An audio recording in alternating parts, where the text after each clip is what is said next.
Hechos 19, si ustedes ven Hechos 19, nos cuenta un poco más acerca del contexto. ¿Les parece si lo leemos? ¿Sí? Miren, después que Apolos preparó la tierra, así como Juan el Bautista preparó el camino al Señor, vino Pablo. Ustedes saben, Pablo era difícil de roer. Donde otros se mojaban los pantalones, Pablo dice: no, ¿qué es eso? ¿Éfeso? Espérate que termine mi voto, dijo Pablo. Capítulo 19 dice: aconteció que entre tanto que Apolos estaba en Corinto, porque Apolos pasó a Corinto, ¿sí? Pablo, después de recorrer las regiones superiores, vino a Éfeso. Y hallando a ciertos discípulos, les dijo: ¿recibisteis el Espíritu Santo cuando creísteis? Y ellos le dijeron: ni siquiera hemos oído si hay Espíritu Santo. Entonces dijo: ¿en qué pues fuisteis bautizados? Ellos dijeron: el bautismo de Juan. Dijo Pablo: Juan bautizó con bautismo de arrepentimiento, diciendo al pueblo que creyesen en aquel que vendría después de él, esto es, en Jesús el Cristo. Cuando oyeron esto, fueron bautizados en el nombre del Señor Jesús, y habiéndoles impuesto Pablo las manos, vino sobre ellos el Espíritu Santo, y hablaban en lenguas y profetizaban. Eran por todos unos 12 hombres nada más. 12 hombres de todo Éfeso. Imagínense cómo estaba la iglesia ahí. Y entrando Pablo en la sinagoga, ahora van a ver, dice: Pablo, entrando en la sinagoga, habló con denuedo por espacio de 3 meses, discutiendo y persuadiendo acerca del reino de Dios. Pero, escuchen, miren el contexto: endureciéndose algunos y no creyendo, maldiciendo, ¿qué? El camino. ¿Ven la palabra el camino? Es una palabra que utiliza Lucas para describir a los que seguían al Señor. Maldiciendo el camino delante de la multitud, se apartó Pablo de ellos y separó a los discípulos, discutiendo cada día en la escuela de uno llamado Tirano. Así continuó por espacio de ¿cuánto? 2 años. Hermano, la cuestión era tan grave que hizo necesaria que Pablo se quedara 2 años. Bueno, en realidad fueron 3. Van a ver por qué. De manera que los que habitaban en Asia, judíos y griegos, oyeron la palabra del Señor Jesús. Y hacía Dios milagros extraordinarios por mano de Pablo. De tal manera que aún se llevaban a los enfermos los paños o delantales de su cuerpo, y las enfermedades se iban de ellos y los espíritus malos salían. Pero algunos de los judíos, exorcistas ambulantes, intentaron invocar el nombre del Señor Jesús sobre los que tenían espíritus malos, diciendo: os conjuro por Jesús, el que predica Pablo. Había 7 hijos de un tal Esceva, judío, jefe de los sacerdotes, que hacían esto. Pero respondiendo el espíritu malo dijo: a Jesús conozco y sé quién es Pablo, pero vosotros, ¿quiénes sois? Y el hombre en quien estaba el espíritu malo, saltando sobre ellos y dominándolos, pudo más que ellos, de tal manera que huyeron de aquella casa desnudos y heridos. Y esto fue notorio a todos los que habitaban en Éfeso, así judíos como griegos, y tuvieron temor de ellos. Y eran magnificado el nombre del Señor Jesús. Y muchos de los que habían creído venían confesando y dando cuenta de sus hechos. Asimismo, muchos de los que habían practicado la magia trajeron los libros y los quemaron delante de todos. Y hecha la cuenta de su precio, hallaron que era 50,000 piezas de plata, hermano. Para ver lo inundados que estaban en la hechicería y en la brujería. Así crecía y prevalecía poderosamente la palabra de Dios, la palabra del Señor. Pasadas estas cosas, Pablo se opuso en espíritu a ir a Jerusalén, después de recorrer Macedonia y Acaya, diciendo: después que haya estado allí, me será necesario ver también a Roma.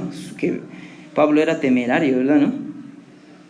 Y enviado a Macedonia a 2 de los que le ayudaban, Timoteo y Erasto, él se quedó por algún tiempo en Asia. Todavía estamos hablando de Éfeso, por si acaso. Versículo 23. Hubo por aquel tiempo un disturbio no pequeño acerca del camino. ¿Ven el camino? La palabra camino. O sea, la gente dijeron: hay una nueva fe. Hay una nueva fe. Este es el camino. Porque un platero llamado Demetrio, que hacía de plata templecillos de Diana, la diosa, ¿sí?, daba no poca ganancia a los artífices, a los cuales, reunidos con los obreros del mismo oficio, dijo: varones, sabéis que de este mismo oficio obtenemos nuestra riqueza, pero veis y oís que este Pablo, no solamente en Éfeso, sino en casi toda Asia, ¡qué bestia!, en toda Asia ha apartado a muchas gentes con persuasión, diciendo que no son dioses los que se hacen con las manos. Y no solamente hay peligro de que nuestro negocio venga a desacreditarse, sino también que el templo de la gran diosa Diana sea estimado en nada y comience a ser destruida la majestad de aquella a quien venera toda Asia y el mundo entero. Miren, hermano. Y cuando oyeron estas cosas, se llenaron de ira, la chusma, y gritaron diciendo: grande es Diana de los Efesios. Y la ciudad se llenó de confusión, y a una, unidos, unánimes, se lanzaron al teatro a buscar a Pablo, pero encontraron a uno llamado Gallo. Arrebatando a Gallo y a Aristarco, macedonios, hermanos en Cristo, compañeros de Pablo. Y Pablo dijo: ¿qué lo han agarrado mis hermanos? Quiso salir también Pablo. Y queriendo Pablo salir al pueblo, los discípulos no le dejaron. Y también algunas de las autoridades de Asia, que eran sus amigos, le enviaron recado rogándole que no se presentase en el teatro. Miren, hermano. O sea, el evangelio había llegado incluso hasta las altas esferas, porque autoridades de Asia le habían escrito a Pablo diciéndole: por favor, no te metas en este lío, no salgas al teatro, porque sabe Dios qué le harán a Gallo y a Aristarco. Versículo 32. Unos pues gritaban una cosa y otros otra. Este tumulto parece ser que no estaba coordinado, no estaba organizado, porque la concurrencia estaba confusa y los más no sabían por qué se habían reunido. Y sacaron de entre la multitud a Alejandro, empujándole los judíos. Entonces Alejandro, pedido silencio con la mano, quería hablar en su defensa ante el pueblo. Pero cuando le reconocieron que era judío, todos a una voz gritaron casi por 2 horas: grande es Diana de los Efesios. Entonces el escribano, cuando había apaciguado a la multitud, dijo: varones efesios, ¿y quién es el hombre que no sabe que la ciudad de los Efesios es guardiana del templo de la gran diosa Diana y de la imagen venida de Júpiter? Puesto que esto no puede contradecirse, es necesario que os apaciguéis y que nada hagáis precipitadamente, porque habéis traído a estos hombres sin ser sacrílegos ni blasfemadores de vuestra diosa. Que si Demetrio y los artífices que están con él tienen pleito contra alguno, audiencias se conceden, y procónsules hay, acúsense los unos a los otros. Y si demandáis alguna otra cosa, en legítima asamblea se puede decidir, porque peligro hay de que seamos acusados de sedición por esto de hoy, no habiendo ninguna causa por la cual podamos dar razón de este concurso. Y habiendo dicho esto, despidió a la asamblea. ¿Se hacen una idea ustedes de lo que era Éfeso? Esto era Éfeso. De repente, si no has podido notar, quiero resumir más o menos el contexto de Éfeso en 4 puntos. El primero: en Éfeso habían hermanos confundidos. Habían hermanos que no conocían completamente cuál era la renovación que el Espíritu Santo traía a la vida de una persona. Punto número 2. En Éfeso había una oposición grande por parte de los judaizantes. Ellos proclamaban una especie de evangelio basado en el cumplimiento de la ley, en el cumplimiento de las obras. Y no bastó con eso, también había una oposición de parte de brujos y hechiceros. Se practicaba la magia y la hechicería. Punto 3. Habían falsos obradores de milagros, como los hay hoy. Imitadores de señales apostólicas. Señales que solamente le eran dadas a los apóstoles, por cierto. Y último, había una mafia. Yo le llamo así. Había una mafia comercial y religiosa que no permitiría por ningún motivo que ninguna otra fe o otro Dios entrara a Éfeso. ¿Quién de ustedes se anima a entrar a un lugar así? Un lugar así, en nuestra época, Pakistán. ¿Sabes? Los cristianos Internet, vayan a internet. Los cristianos terminan o quemados o descuartizados. Son convertidos en antorchas humanas. No estoy hablando del siglo pasado, estoy hablando de ahora. Hermano, muy lejos, no me alcanza el pasaje. En el interior del país tenemos tribus, de las cuales ya hay testimonios de misioneros muertos por estas tribus. Gracias a Dios, hoy en día ya hay misioneros que han logrado incluso traducir la Biblia al idioma de estas tribus en nuestra selva peruana. Hermano, había tal oposición, hermanos, en Éfeso, que fue necesario que Pablo se quedase alrededor de 3 años. Apolos y todo el que quería hacer la obra misionera en Éfeso sabía que podía tener el riesgo de ser apresado o peor aún, ser linchado por la chusma idólatra que había ahí. Y como todo registro histórico, Pablo nos da nombres. Había un tirano, mire nombre, ¿no? Estaba Demetrio.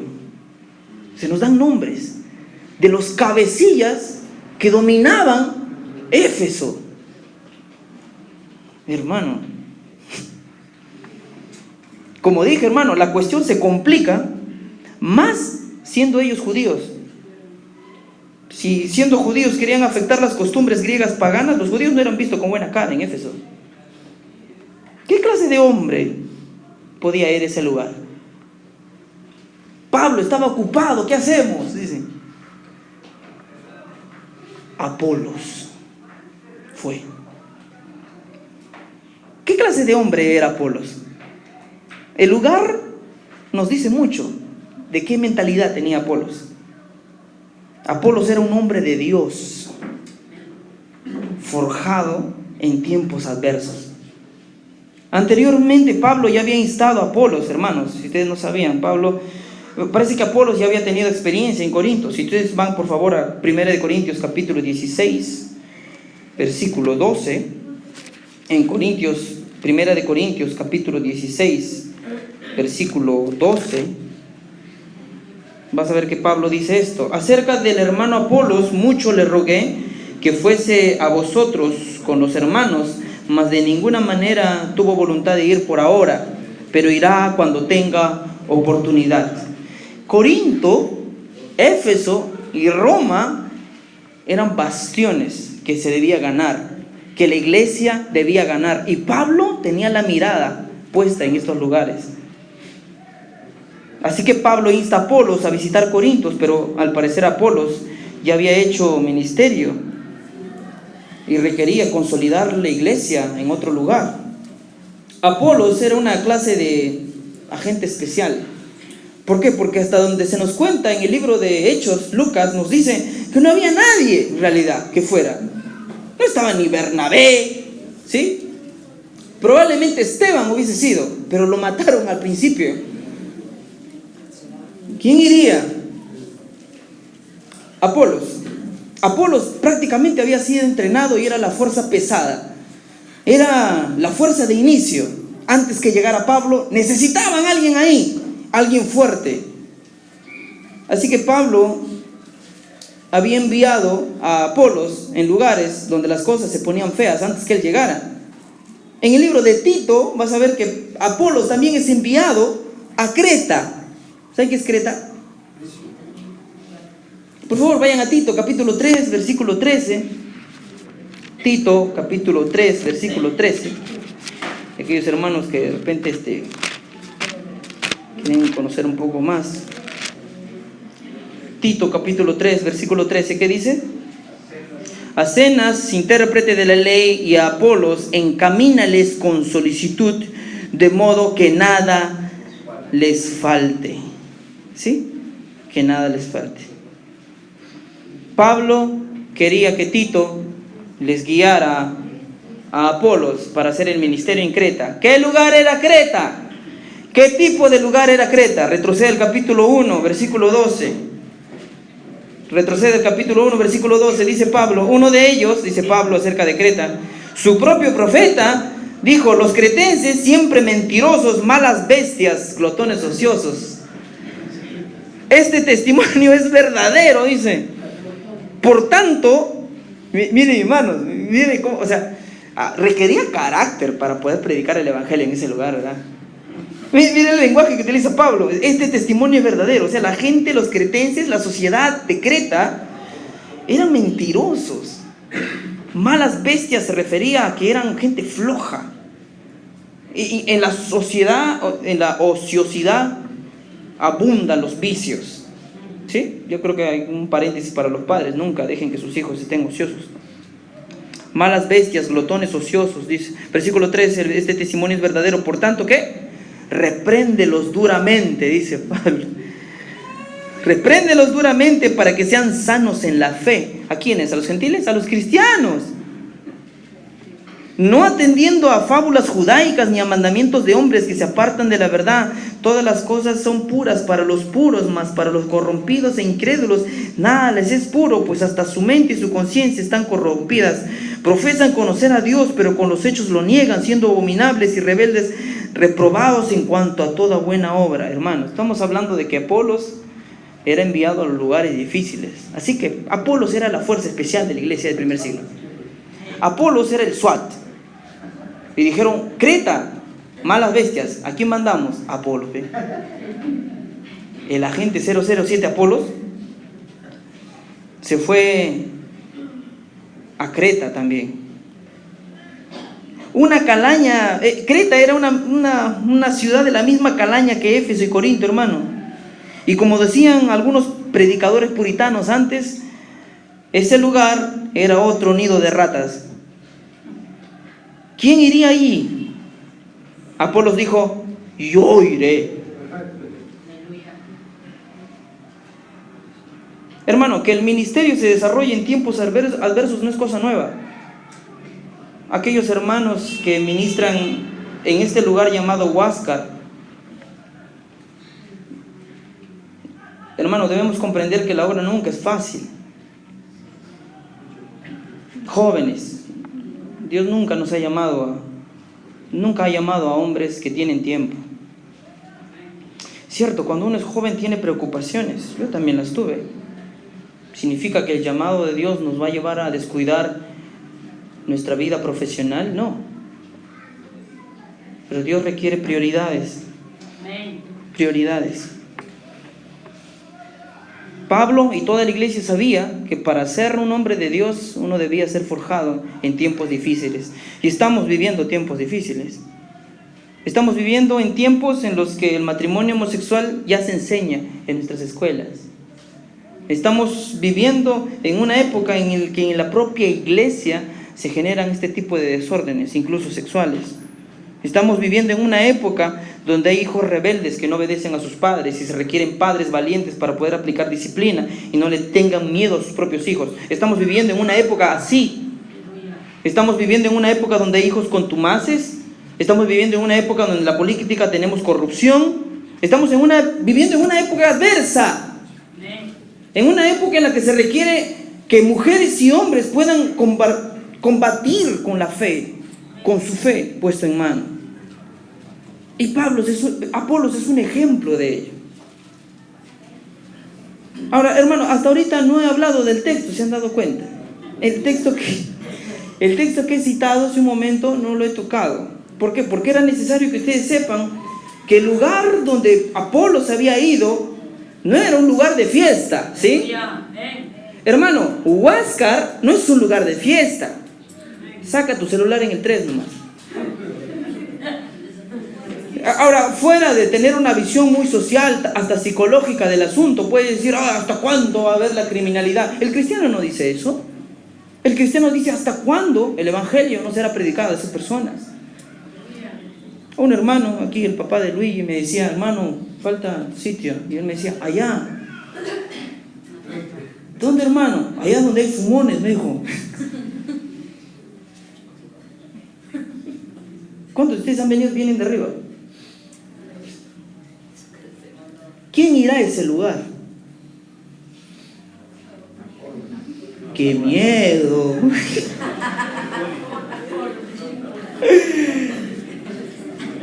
Yo voy a hacer el llamado al final. ¿Dónde están los Apolos? Ahorita, un ratito. ¿Quién irá?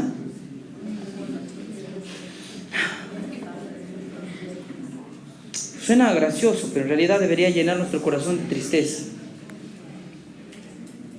Aquí, en plena calle, aquí encontramos adolescentes, jóvenes, que requieren orientación. Hay muchos aquí que han recibido ese llamado. ¿Cuántas veces he visto a mi hermano queriendo hacer ministerio con ellos, trayéndolos a casa? Necesitan orientación, sus propios padres no se dan tiempo para ellos. ¿Y qué es lo que aprenden afuera? Palabras, pensamientos. A muy temprana edad ya tienen una visión distorsionada del sexo, de la familia, de las madres. Aprenden a ser violentos. ¿Quién irá? Estamos viviendo en tiempos adversos, hermano. Se requiere tiempo. Y aquellos que estamos casados, bueno, ya tenemos responsabilidad. Sí, dice la palabra de Dios que aquellos que quieren servir al Señor, mejor les fuera no casarse, dice. Porque nuestra responsabilidad es primero nuestra familia. Pero hay jóvenes aquí. Hay jóvenes. Jóvenes que han vivido ya experiencias en su pasado, sea en Cristo o fuera de Cristo. Han vivido experiencias que es probable que Dios pueda utilizar como herramienta para poder guiar a estos jóvenes, para poder impactar nuestra sociedad aquí en Huáscar. Y saben, la palabra de Dios está predicando en este lugar y la iglesia está creciendo. Esta es apenas una evidencia de lo que está pasando los domingos en el culto. Ya no hay sitio. El hermano está saliendo adelante, ya no hay espacio adelante. El hermano está predicando, los que están abajo están mirando hacia arriba. Estamos viviendo una etapa de necesidad. Y por supuesto, esto no está limitado a los solteros. Esto no está limitado a aquellos que están instruidos o a aquellos que sí. Si tú eres universitario, vaya a la San Marcos y predica ahí. Si Dios te ha llamado a un colegio, a una institución, a una universidad, predica ahí. Cierto, requieren apoyo, algunos dirán. Requiere apoyo de la iglesia. Un análisis un poco acerca de lo que era Apolos y Pablo, se verán que ellos apoyo económico tenían poco. Y con esto no estoy validando el hecho de que no se debe darles. Sí, cierto, sí se puede. Pero lo que primaba en estas personas, y eso es lo que voy a hablar del siguiente punto, es que Apolos y Pablo tenían una cualidad que no dependía de qué cosa hacía o no la iglesia. El segundo punto, ¿qué tipo de hombres Dios usa en tiempos adversos? Siguiente punto, hombres que aman las escrituras. Quiero que entiendas esto, hombres que aman las escrituras. Ahora voy a entrar en materia. Hechos capítulo 18, versículo 24, lee esto. La primera característica que Lucas, el historiador, señala respecto a quién era Apolos, dice de esta forma: llegó entonces a Éfeso un judío llamado Apolos, natural de Alejandría, varón elocuente, escucha, poderoso en las escrituras. ¿Qué te suena eso? Poderoso en las escrituras. ¿A qué le sabe esa distinción? Poderoso en las escrituras. A ver, te lo voy a poner de una forma más simple. ¿Qué diría si dijera, no, Gladys, una mujer poderosa en las escrituras? Orlando, un hombre poderoso en las escrituras. Guillermo, un hombre poderoso. ¿Qué te suena eso? Poderoso en las escrituras.